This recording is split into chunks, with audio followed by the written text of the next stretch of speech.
अतीक के बेटे असद का एनकाउंटर हो गया। जिस बात का अतीक को डर था वही हुआ। अतीक कह रहा था कि वो मिट्टी में मिल गया है और आज सच में उसका बेटा मिट्टी में मिल गया। प्रयागराज में उमेश पाल की हत्या के मास्टरमाइंड के तौर पर असद सामने आया था।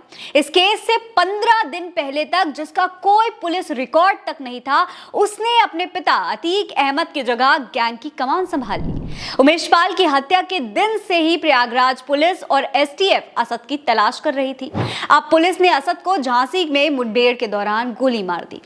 ऐसे में ये सवाल आना लाजमी है कि आखिर कौन है असद और वो इतना बड़ा अपराधी कैसे बन गया। तो दोस्तों, असद प्रयागराज के माफिया डॉन अतीक अहमद और शाइस्ता खान की तीसरी संतान है। असद के पिता, चाचा और दोनों बड़े भाई माफिया गिरोह से जुड़े थे, इसलिए खानदानी माफियागिरी असद में भी थी। अतीक जहां गुजरात जेल में था, वहीं असद का गैंगस्टर चाचा अशफाक अहमद यूपी की बरेली जेल में था। उन दोनों की गैर मौजूदगी में असद के दो बड़े भाई उमर अहमद और अली अहमद ने गैंग की जिम्मेदारी संभाल ली थी, लेकिन फिर दोनों ने कोर्ट में सरेंडर कर दिया। जब दोनों भाई जेल चले गए तो बचा सबसे छोटा बेटा असद। असद का अंडरवर्ल्ड की दुनिया में कोई नाता नहीं था और वो पढ़ाई कर रहा था, लेकिन अपने भाइयों के सरेंडर के बाद गैंग की कमान असद ने संभाल ली थी और माफिया बनने के रास्ते पर चल पड़ा था। वैसे तो असद ने लखनऊ के ही एक टॉप स्कूल से 12th पास किया था। इसके बाद वो पढ़ाई के लिए विदेश जाना चाहता था, लेकिन अतीक अहमद के माफिया रिकॉर्ड की वजह से उसका पासपोर्ट क्लियर नहीं हो पाया।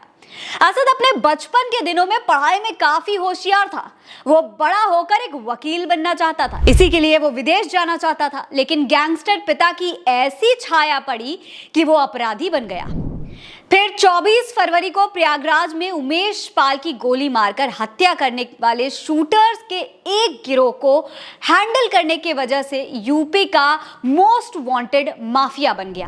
असद पर उसके परिवार के किसी भी दूसरे सदस्य की तुलना में सबसे ज्यादा 2.5 लाख रुपए का इनाम लगाया गया था। दोस्तों, अतीक चूंकि अपने आपराधिक इतिहास के परिणाम से वाकिफ था, इसीलिए उसने असद को अपराध के रास्ते पर उतरने से रोका।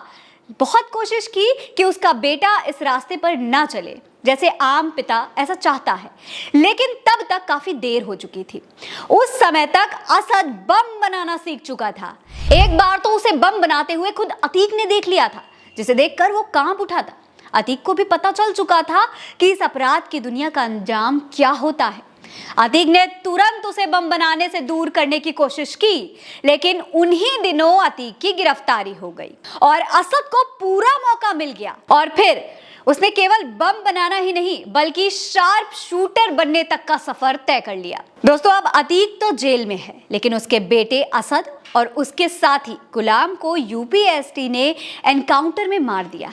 एसटीएफ का कहना था कि इनके पास से विदेशी हथियार बरामद हुए हैं। दोस्तों, अतीक ने खुद कहा था कि वो मिट्टी में मिल गया है और आज उसके अपराधी सफर का अंत ऐसे हुआ, उसका बेटा मिट्टी में मिल गया। इस खबर में इतना ही। वीडियो पसंद आई हो तो लाइक करें, चैनल को सब्सक्राइब करना ना भूलें। मेरा नाम फरहीन अंसारी है। जय हिंद, जय भारत।